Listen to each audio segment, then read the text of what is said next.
I am Ben Doc Askins, the psychedelic science war storyteller, and this is the Anti-Hero's Journey podcast.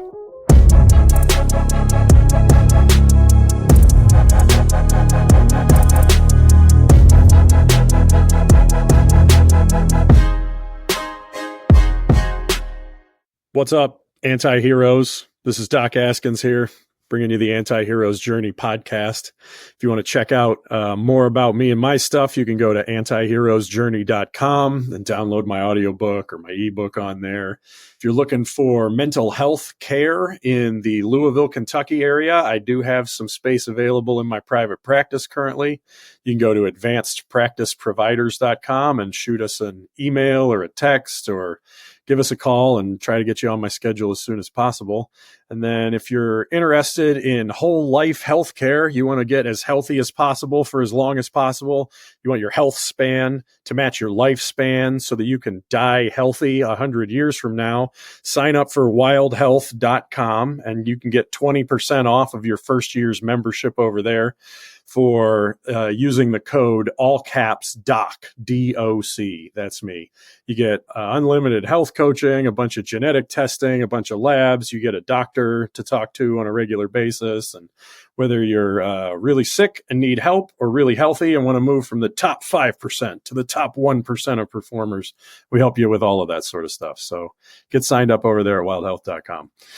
That's enough of me and my nonsense and all these promos. Let's get down to business. I got another one of these awesome Q5 podcasts that I've been putting out there into the universe and that the universe seems to be enjoying, so I keep doing them. My friend, Daniel Truex, he and I went to Iraq together once upon a time. He's a cop and a soldier, a former Marine, and a business owner, and a really cool guy that his podcast episode has most of the downloads so far because I think most of my audience is local here to Kentucky. But he made a connection to a friend and mentor of his named Joel Gandara, who runs 31dailychallenges.com. He's an entrepreneur, a father, an all-around success. He's a jiu-jitsu practitioner. He likes folding laundry with people still in it. He's a pretty awesome guy. You know, if Dan recommends somebody, then that's a top-notch person. So as soon as Dan made the connection, I invited Joel to come on the podcast here. Joel, it's a pleasure having you on today, my friend. Thanks, Doc. I appreciate it. I'm grateful to Dan for introducing us. Yeah, absolutely. So I like asking these 5 questions in my mental health care practice, particularly when I'm doing psychedelic assisted therapy with off-label use of ketamine, but we have no psychedelics involved in this conversation, just to disclaim that at the outset for both of our sakes. And the first question that I like to ask people is just about memory and the past. So what's your story, Joel? Yeah, I got a pretty different story, I think. Born in Havana, Cuba, got on a boat when I was young. I was a kid, but I remember it all. And spent 12 hours on that boat fleeing communism. 4 of those hours were the roughest seas I've ever seen. I've still till this day haven't seen it that bad. A lot of boats during that Mariel boat lift sank. Fortunately, ours didn't, but every moment I thought it was going to sink. It sounded like it, creaking and making noises and people yelling and screaming. But we made it here and got to the land of liberty and grew up in a poor neighborhood outside of Oakland, California, with very little, but all that mattered. We had freedom. We had the ability to express ourselves and believe whatever we wanted to believe and not feel persecuted. And, you know, my mom went from being a physics teacher in Cuba, high school physics teacher, my dad an electrician, to my mom cleaning hotel rooms at the Sir Francis Drake Hotel in San Francisco. And my dad got a job at a not-for-profit radio station, a Christian radio station, fixing their equipment. After a year or two, that's what the job he got. And they didn't make very much money. They're always reminding me that we're so fortunate. We get to be here. We get to be in the United States. It's funny. I always thought it was weird that I wasn't born here, but I love this country more than everybody around me because I guess I knew what it took to get here. So grew up pretty poor and always being reminded that I was poor because I'd watch TV like Silver Spoons, Ricky Schroeder, and see like all these fancy toys, and I didn't have any toys, right? So I always thought there's something missing. I could probably do better. And I always had that energy. I either was playing sports or in 4th grade, I didn't know the word yet, but I discovered entrepreneurship and I learned how to start making money. And at 10 years old, 4th grade, I bought myself Omega Supreme. It was a big Transformer toy. It was the big Autobots base. And that was one of the biggest moments. Up to then, it was the biggest moment of my life because I got to spend $50 that I made and I saved in 1 month. And I did that trading these cards called garbage pail kid cards. Yeah, I still got a stack of the unsold ones. I felt onto them. But I made a lot of money doing that. High school, I started selling chocolates. I worked since I was 12 years old consistently. And let's see, started going to garage sales in high school and looking for stuff. And I found a guy selling, just happened to be, I found a guy selling different things. But one time I found this guy selling jockey underwear in the package, brand new. And I asked him, what's all this? And he says, I'm a sales rep with the company Jockey. And these are my leftover samples at the end of 6 months. Every collection, I get stuck with these. And I buy them independently. I do the trade shows and I got them here for $3. Well, these are $14, $15 items. I talked them down from $3 to $1. I bought them all. So I spent $500 and I sold them Flipping for drawers. What's that? Flipping drawers, yeah? That's right. That's Nice. right. I flip whatever I found. And so I sold them and that made me about $3,000 minus the 500 costs. I made 2,500. And I remember driving home from the flea market thinking, my job pays me full time. It's just out of high school, $8 an hour. This is way better. The problem is I couldn't find consistently anybody to sell me more. That guy called me every 6 months for years and said, Joel, I've got more samples. You got any more of that underwear, man? Yeah, I need it. I need that fixed. And it was awesome when he would call me. It would be the happiest day because I knew I was going to buy 1,000, 2,000 pieces from him. And I was going to turn that into 10,000, 15,000. The problem is it would run out. So then I started looking on the internet and I found a brand of underwear and swimwear out of Mexico, started buying from them. They had no sales in the US. And our first order with them was my first order. It was $2,500 roughly. Within a few years, I got that up to $1 million. I was buying from them every year, started really growing it, selling millions here, developed my own brand because, you know, sometimes it sounds pretty. I'm saying it like, well, someone else's brand than my own brand. I got backstabbed and they went after my customers. Okay. And sure. I had no other choice. And it sounds easy to say it, but man, it was a depressing day or two where I thought my business was gone and I was starting to make real money, 6 figures. And then now it's gone. They're going to knock me out of business. And a mentor said, go start your own brand. And I did. It took months to do this, but I did. Started selling it. Did very well. Got it to 7 figures in the first 13 months. And then went from there. Bought 14 of my customers' businesses and competitors' businesses, meaning I was wholesaling people my brand. And then I was able to buy their company. So if you were a website, you were buying wholesale from me, I want to buy your business so I can take my $3 item I can manufacture and sell it for a lot more than $6 like I would sell it to a store. And did that, built it up quite a bit. And in my late 30s, I got out of the day-to-day. I got good people to run it the day-to-day. I just looked at the overall picture. I dedicated a lot of time to my family, wife of 22 years now, 4 kids. And proud to say my oldest is a U.S. soldier. He's 18 years old. And yeah, I've been, now I started coaching guys and I've been doing that for almost 10 years. I've been mentoring for about 20 years, but I actually started a coaching practice. I wrote a book.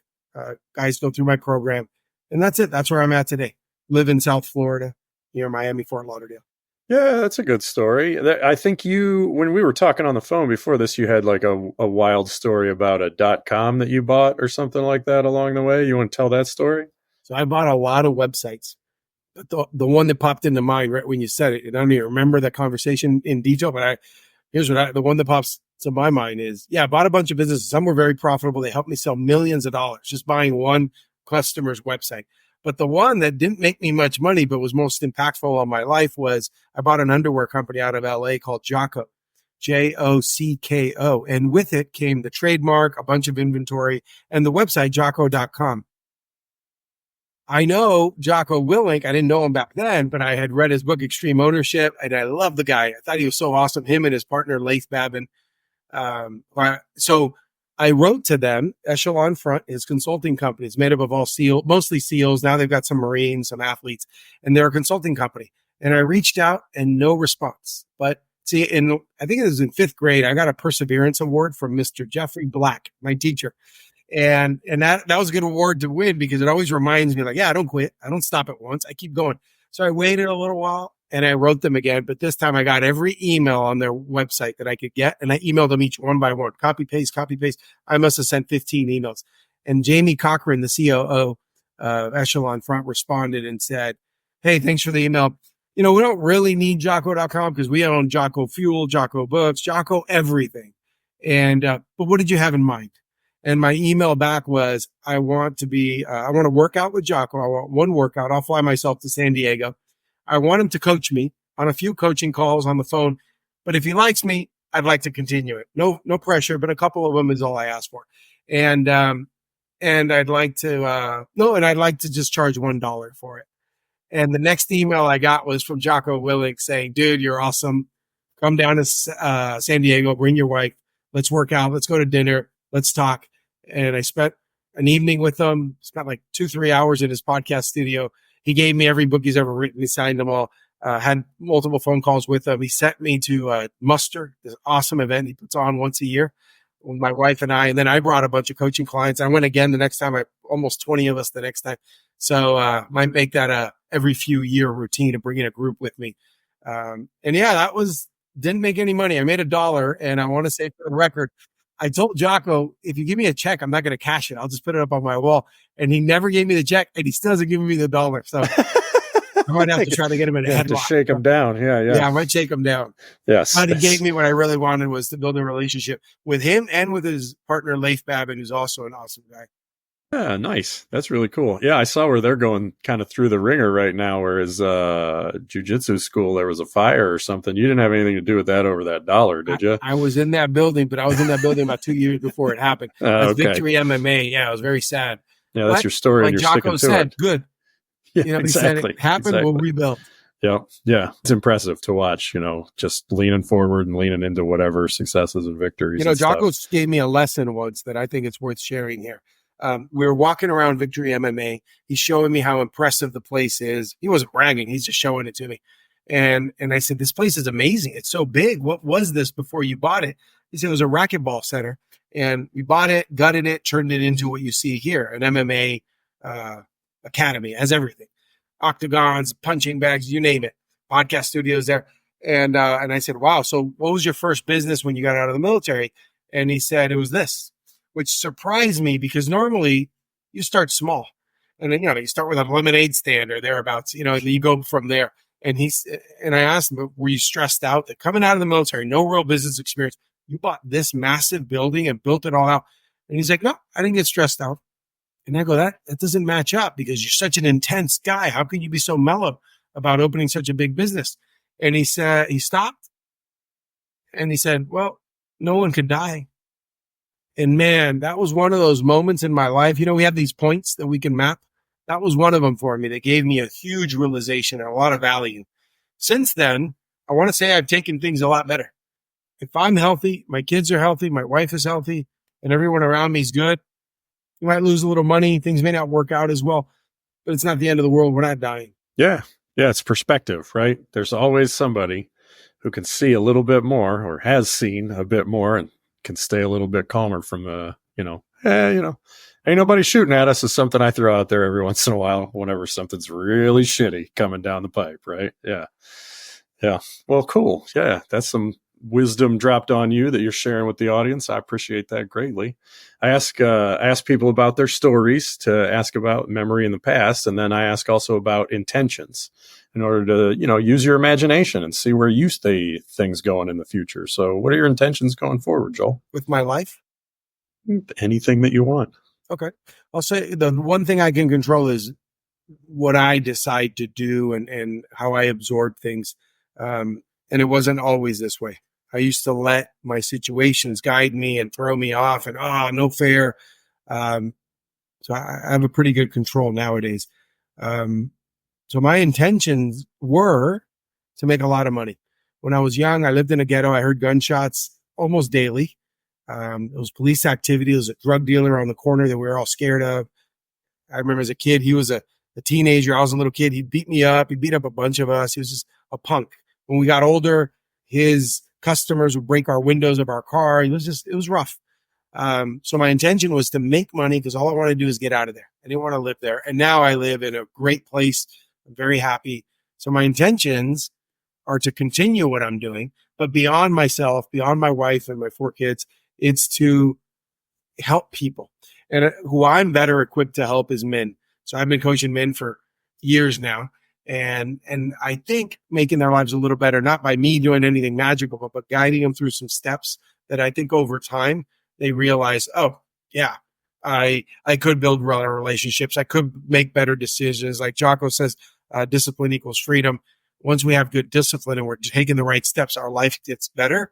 And so I want to just help people around me get just a little bit better. I'm not going to tell them I'm going to make their life perfect, and I'm not going to give them the biggest transition of their life. I hope I do, but I just want to help everyone around me have a little bit better life, because I think if I can help a man, head of a household, get a little bit better, I think he's going to be a little better to his wife, a little better to their kids. Those kids might have that seed that was put in them with some good practices they saw from their dad, which then means they might be better fathers and mothers themselves. So that's my intention, just to help the world get a little bit better.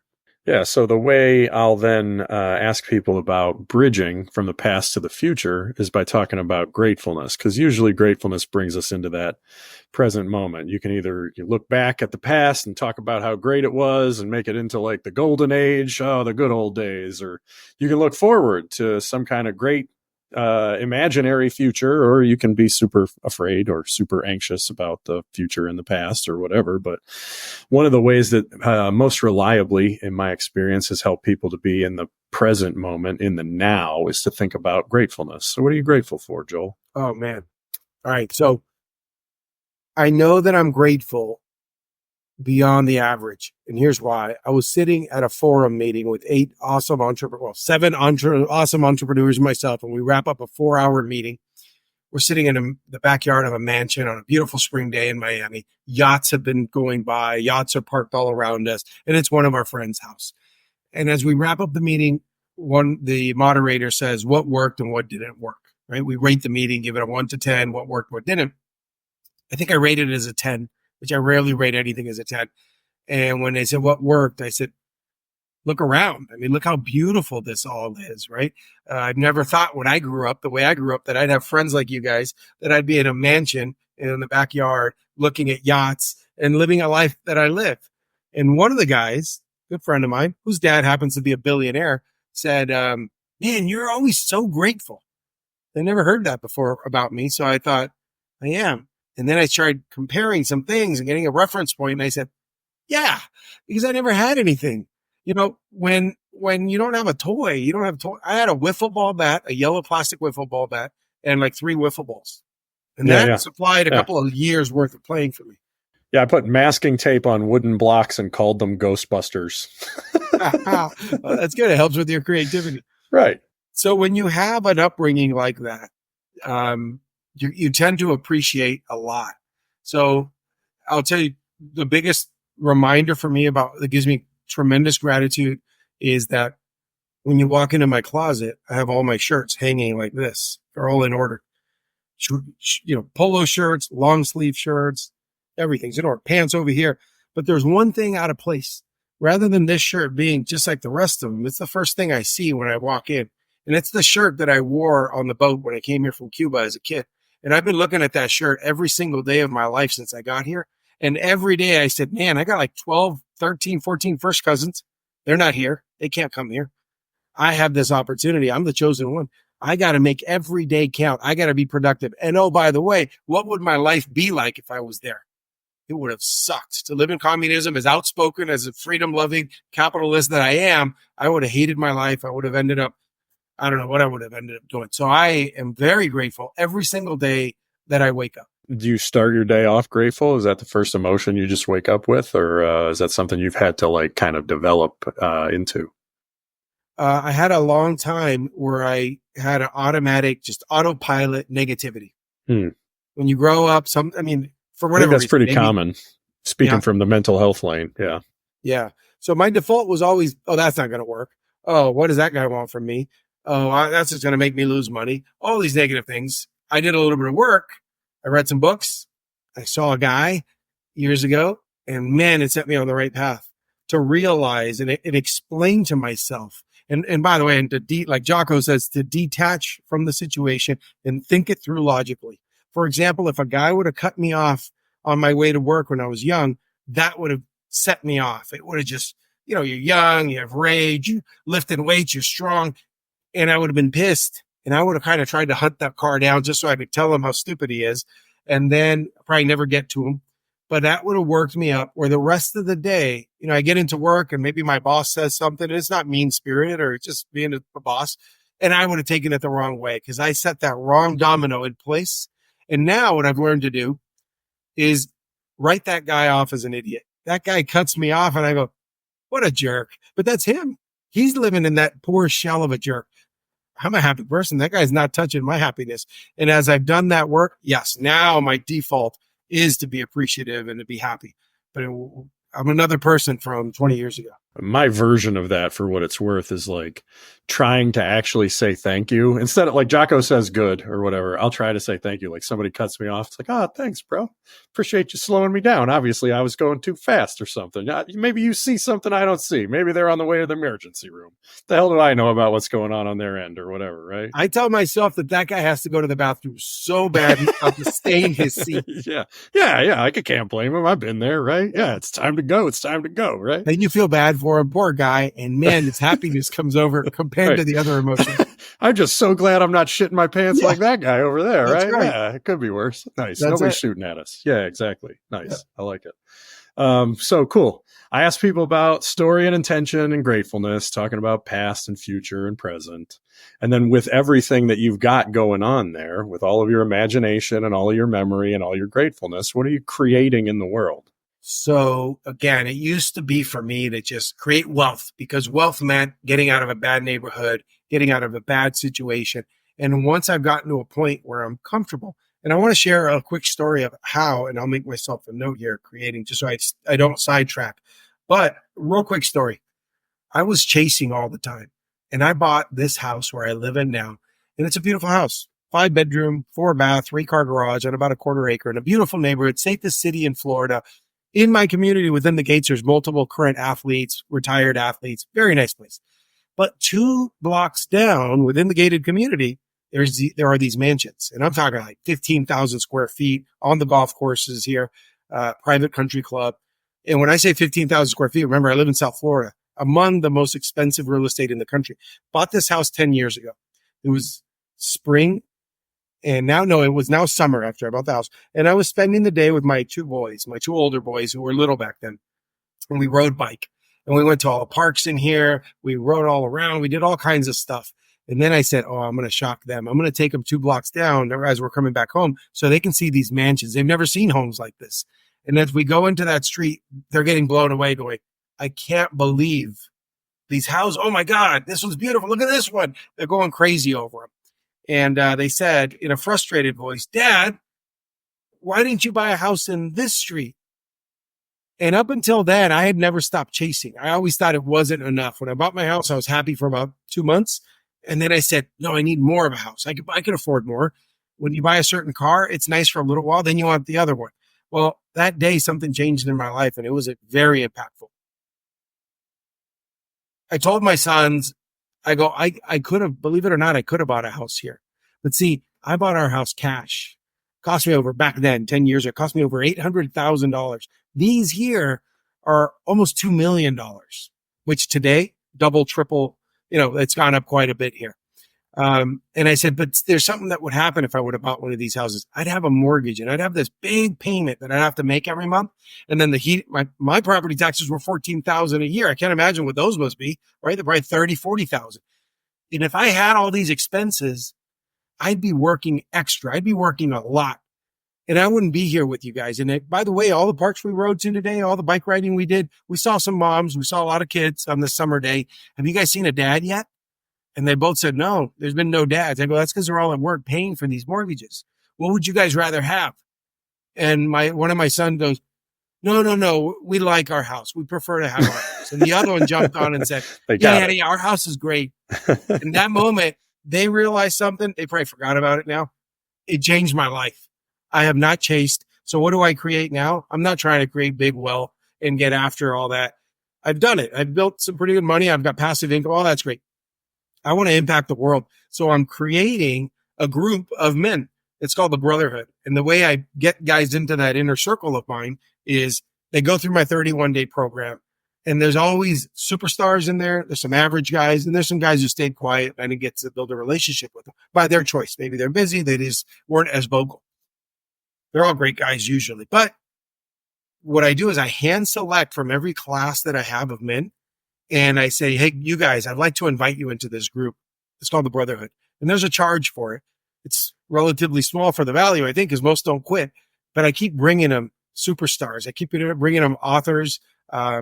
This month, we have a 4-time Olympian coming to speak to us. We read his book, and now he's coming to present on it. Last month, we had Walker Deibel. He wrote a book called Buy Then Build. It sold a ton of books, very popular. But 2 months ago, we had Sergeant Israel Del Toro, an Air Force guy who got hit in Afghanistan and blown up. He came and spoke to us. And now on May 31st, he's coming to spend the entire day with us. We're in a Marlins baseball game with our whole group and him. And we just do a bunch of activities like that. So I'm creating the community that a lot of these guys miss because either they played sports in college or professionally, or they were in the military and they don't have that anymore. And now we have this camaraderie of like-minded guys who have one mission to just keep getting better. And by doing that, we built this community where they keep getting to get better, but we put accountability partners for each one, 3 accountability partners. We swap them every 6 months. So you get to meet a whole set of guys. We do an annual retreat. We just do a bunch of awesome stuff. So we've had a Air Force general come out. We've had a UFC fighter. My buddy who owns AmmunitionDepot.com. I just met this weekend with him. We went daddy-daughter camping with our kids, but he came and spoke. So we just bring awesome people to them who actually they can connect with and build a relationship with. And that's what I'm the most proud of building at this stage because I've already built my family. I've built businesses. Now I'm just building an awesome community of guys. Yeah, that's pretty awesome creation there. Yeah, big network. Yeah. And the ripple effects out from that are a pretty big creation as well, right? That's right. Nice. Well, man, I appreciate all of that. What an incredible story. Incredible network you're building. I'll let everybody know I'm in the 31 daily challenges right now. I'm on day 7, figuring out how to budget better. And, I was going to do 100 push-ups a day anyway, so who gives a shit? But it's a good program. If you haven't checked it out, get on 31dailychallenges.com. There's a men's version and a women's version that Joel's wife runs. You guys ought to check that out. But that brings us around to the 5th and final question here. Which is the identity question, which, I honestly have the most interesting answers. I got about 50 episodes out here, and I kind of like, if I was listening to this thing, I'd just fast forward to the 5th question myself. But the 5th question is an identity question. Who are you really, Joel Gandara? It's funny because I put this on social media last week.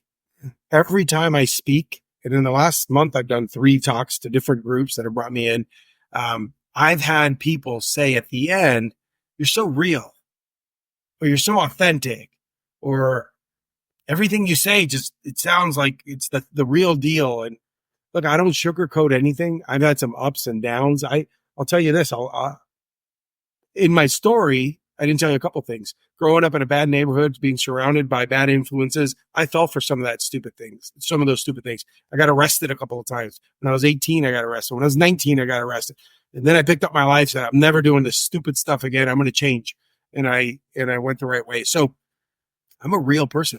Every single thing that I've ever put out there, whether it's content, book, my program, this is me.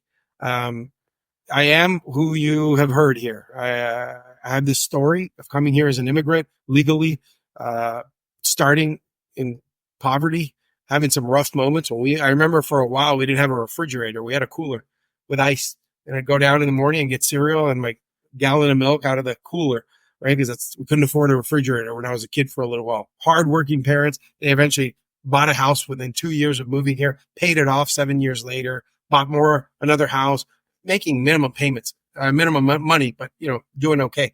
So I'm a guy who just scratched my way out of the bottom, like the very bottom, and super proud to be, I think, a pretty good dad. We'd have to ask my kids if that's true.